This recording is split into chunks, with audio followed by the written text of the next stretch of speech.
Halo guys, welcome back to my channel Wijaya Vlog 13. Jangan lupa like, komen, dan tentunya subscribe channel ini guys, biar gue lebih semangat lagi untuk buat konten seputar dunia perikanan, tepatnya budidaya ikan nila di Lampung Barat. Kita lagi mampir di kolam Bapak Kardiawan ya, dan dia sudah panen.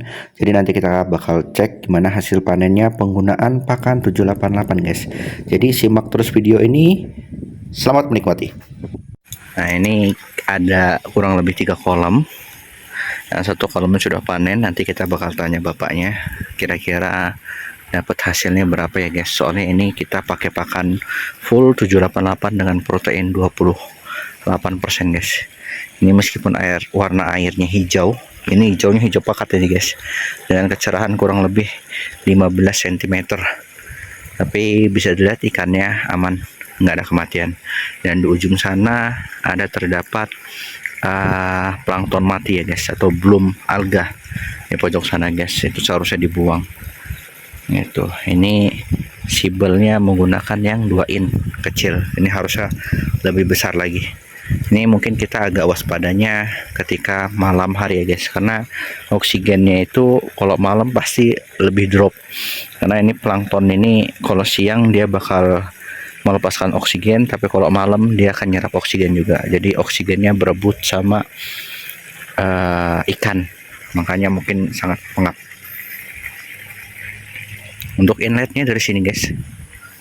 Nah, ini inletnya dari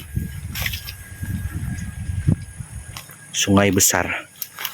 Nah, ini pojok sana ada yang lagi mancing, kayaknya mancing belut itu guys. Oh ya, mancing belut itu. Kayak ini di bawah banget di dalam ya. Dan ini pakai mesin sibel. Pakai mesin sibel ini kemarin kita pernah nanya, 1 atau 2 mesin sibel itu per bulannya bisa habis kurang lebih 500.000 ya, sebelum naik harga listrik gitu. Nah, ini kolamnya di atas, jadi ketika banjir besar, meskipun sini banjir besar, ini kolamnya tetap aman gitu guys. Jadi untuk kalian yang mau mulai bisnis, ini berkolam ini salah satu bisnis yang sangat-sangat menjanjikan ya guys. Nah, luar biasa sungainya. Ini kalau mancing di sini mantap nih. Kapan-kapan kita bakal buat video mancing sini, cari-cari baung ya guys. Ya, ini adalah penggunaan pakan dari Bapak Kardiawan ya.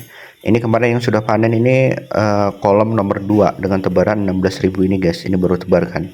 Sedangkan untuk kolam yang tebaran 25.000 akan panen di bulan Januari ini guys, dengan harga kemungkinan paling rendah itu 23.000, dan itu adalah kabar baik untuk petani karena keuntungannya lumayan guys ya. Ini kita bakal sepil hasil dari Bapak Kardiawan untuk kolam yang tebaran 16.000 tadi ya guys. Nah, ini dia hasilnya guys, dengan tebar tanggal 28 Juli 2025 dan panen di 30 Desember 2025 dengan tebaran 16.000, bibitnya 2-3 cm guys, dan ini bibit lokal, bukan bibit dari PT. Dengan luas 1740, kita mengukurnya menggunakan citra satelit ya guys, dan itu kepadatannya kurang lebih 9 ekor per meter kubik guys. Kode pakannya adalah 788 dan full penggunaan 788 dengan total pakan itu 3 ton 3 pikul. Dan ikan kemarin yang diangkat ya guys itu 2 ton 5 pikul 20 kg guys. Dan itu sebenarnya Bapak Kardiawan masih dapat ikan emas dan ada sedikit sortir ikan nilanya guys. Dan itu nggak dimasukin timbangan ini. Tapi secara menurut Bapak Kardiawan ya mungkin bisa 80% lebih gitu. Dan ini umur panennya adalah kurang lebih 5 bulan gitu guys. Dan ini adalah saat panen itu paling besar ukurannya ataupun rata-rata itu 4 ekor per kilogram. Jadi kita dapat persentase 76,3% dengan FCR ataupun efektifnya pakan itu. Jadi FCE yang didapat 1,3 dengan SR 63% guys. Dan harga ikan itu 23.000. Nah, ini dengan persentase seperti itu dan harga seperti itu, kita sudah hitung-hitung dengan Bapak Kardiawan. Dia kemarin bersihnya itu keuntungan sudah dipotong dengan pakan dan bibit, kurang lebih dapat 18 juta guys. Gimana, menjanjikan kan?